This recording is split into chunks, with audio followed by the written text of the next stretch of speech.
everybody, and welcome to the bus station. This is Julien speaking, and so this is your digital marketing podcast, by the way. So welcome to week 38 of the news review. I'm Victoria, and this week we have gathered the most important updates in the digital world. From the summer. Yes, for the summer. So let's get started. We have quite a few things to say. Definitely. So we have new features and solutions for advertising on social media that we want to talk to you about, as well as quite some technology novelties that we've seen. So, and could be interesting for digital marketers. Yep. So let's dive in. So we are going to start with social. Of course. What a surprise! Mm-hmm. No, it's really the place where you have the most novelties during the summer. So the first social network we're going to talk about is Snapchat. Mm-hmm. So why Snapchat? Yeah, Snapchat. Finally, Snapchat has released their self-served ads tool manager. There were a lot of teasing during the month of May, June, was going to come because the situation of Snapchat, and until now you had to be in contact with Snapchat to advertise. So you had to private deals. So you had to have a minimum budget. You had to be a name. You cannot be no one and just start advertising. Exactly. So Snapchat was selecting their advertisers, but now it's already open to everyone. So it's just like Facebook. What a surprise, by the way. Snapchat is now copying Facebook. Yeah, not the other way around, so it's good that they are taking advantage of that now. Yeah, exactly. And so it's like the Power Editor on Facebook, so you're going to be able to make all your ads in the same place. Those advertisers that are familiar with Power Editor, it's going to be easy to start with Snapchat. Mm-hmm. It's web-based, so you can do it in the browser. And one cool thing is that they're integrating an editor for making the little videos to the right format. That's cool. Because you have like a few seconds or stuff like this, and so you're going to be able to do it inside the ad manager. That's cool. Which is pretty nice, and and you can of course, like for Facebook, create your detailed audience, so you can set geolocation, you can set age, you can set gender, and then you can set also interests and everything like this. So that's pretty cool. I think it's a very, very nice thing to use now. Snapchat is still a very big actor in the social media world, reaching for brands that's target under 30, let's say. Not just teenagers, but under 30 people. Yeah, all right. Mm-hmm. Like even the 20s, I think, are using. Yeah, I think it's around 25 max. Yeah. Right. So it's under 25. Yeah, it depends on the country, because here in Switzerland it's not really developed for older people, but we know that in the US it's really popular. Mm-hmm. I mean, really like. People who are a bit older use it as well. That's true. I think it's really nice, and Snapchat really had to do something because they are in the stock market now, and so they are not really managing to reach new users anymore. Of course they are, but I mean it's slower than what they expected and what they were starting for. So now they're trying to make more money out of their users. Find creative ways, right, to increase that popularity. And actually that's very right what you're saying, Julian, because I mean if we compare the figures between Snapchat and Instagram, we'll see that Instagram has over 400 million daily active users compared to Snapchat that only has around 117 million daily users. Mm-hmm. So of course Instagram is taking advantage of this popularity, and this summer they launched a new advertising format, which surprise it's linked to what you were talking about, and it's Instagram ad stories. And basically they work in a similar way as Snapchat ads, because they are done through Facebook Power Editor or Ad Manager. So they are quite easy to create, and it actually allows as well a canvas ad format, which is pretty cool. because you can mix video with image and the scroll up to go to another website. So it's pretty interesting. I just find it a bit tricky to use because it's in the middle of all the other Facebook tools. Yeah. They are all in another format, like the square, the square or the rectangle, and here it's really like a phone screen, you know. So you have it's to vertical. think of different formats. Exactly. I mean, if you think of Snapchat, is the same format, right? Yeah. But vertical. But yeah, you're right. You'll just have to prepare your visuals for that, your assets. And apparently, a lot of brands have said that it's working pretty good. So Instagram published an article saying that 1 in every 5 businesses have published an Instagram story organically. They have received private messages through this story, which is a pretty good response. And to be honest, it doesn't surprise me, because when I'm looking at Instagram stories and I come across an ad, it's pretty well integrated. It's almost very native, so it's not invasive, and I don't feel like it's disturbing me. What do you think, Julian? Yeah, maybe it's just because it's the beginning, but I'm surprised too by how well they have integrated ads inside the stories, because it's really like another profile. There's always this profile that you don't want to check in the middle of your stories, and you swipe just to go to the next one. You can pass over if you're not interested. Exactly. So that's the same with the ads. You can just swipe and ignore the ad, and so it's really it's very well integrated. And I think the companies, the brands are doing a really good work to make it look like it's native, and it's not like advertising. Like it's not like minus 20% on all our products. Imposed to you. You have to see it yes or yes. You know, like we've all been disturbed by what pop-up or whatever. You know, like one of these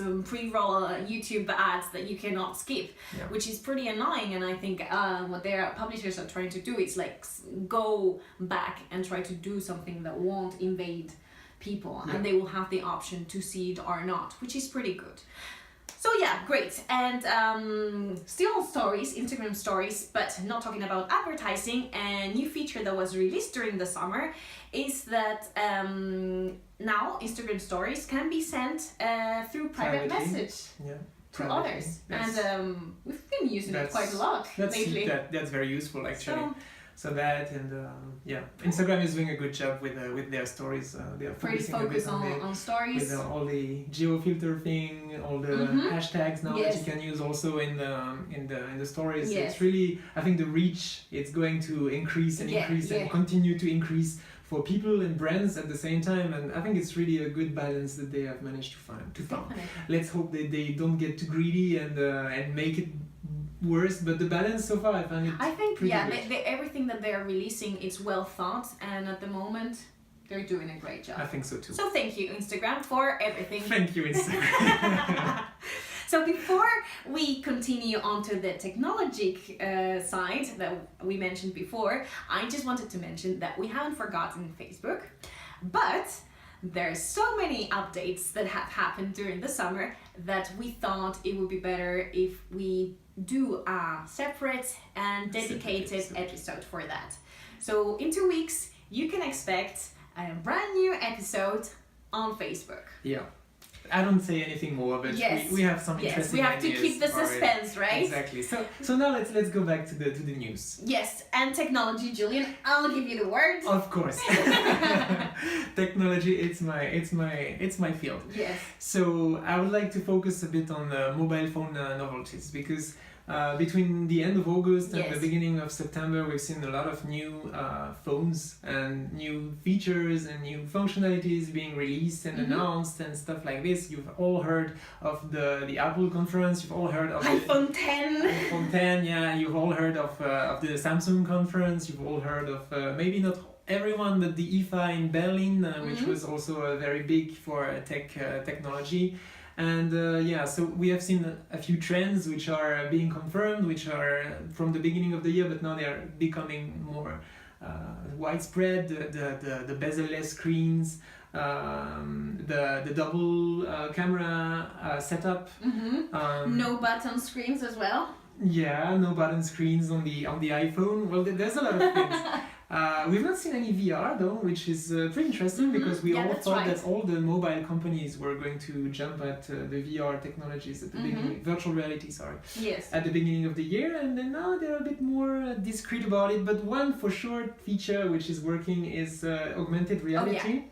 Definitely. We've seen Google start something big with augmented reality with their Project Tango a few years ago already, and the few phones are already out there for everybody with a fancy camera setup which scans the room all around you and make it really like a device which can understand the environment it is in.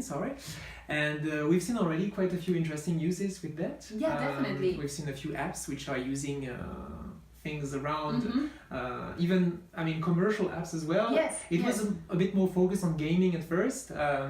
But now that Apple has is providing this kit, Apple is also doing it now. That's what is interesting. Like in their keynote, they were really a big focus on augmented reality, and they they focused a bit on gaming as well at the beginning. But now they're also trying to spread their for the industries. Augmented reality things. Definitely. So they are distributing all these augmented AR kits that they're giving to developers so that they can develop apps on it. Yeah, definitely. I've seen a couple of examples.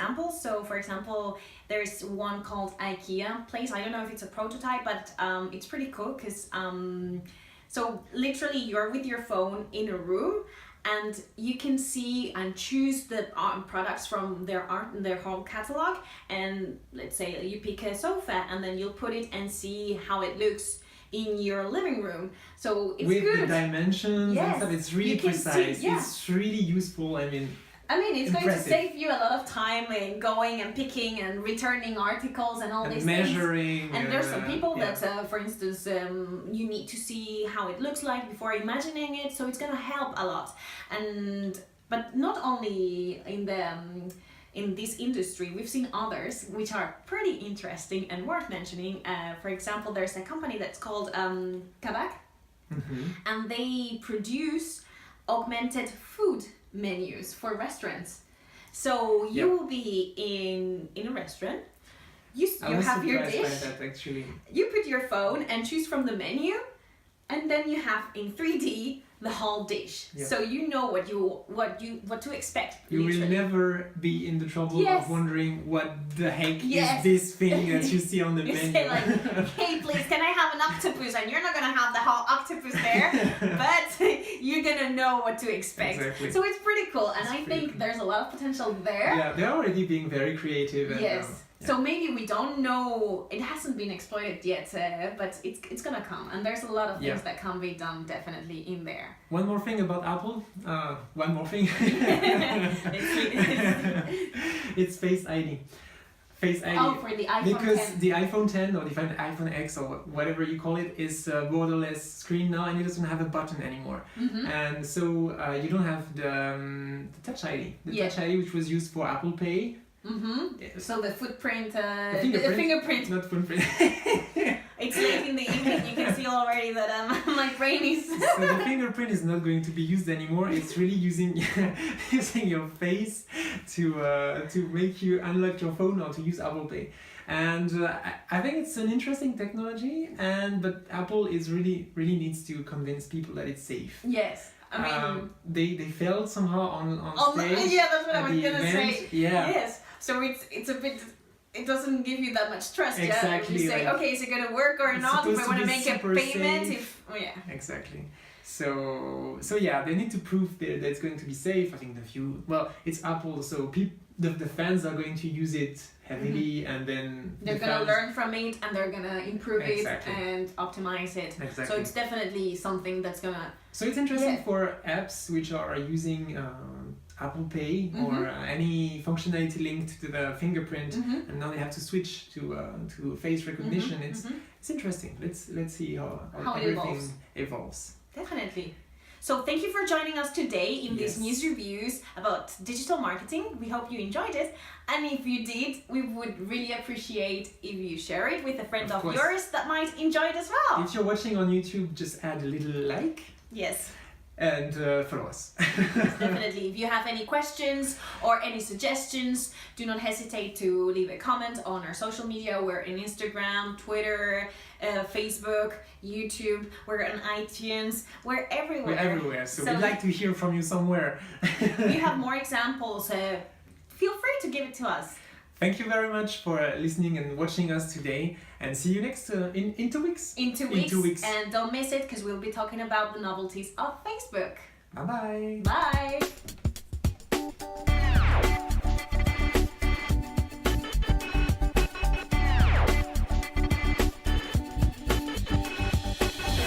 You should turn off your Yes. camera before it doesn't have battery anymore.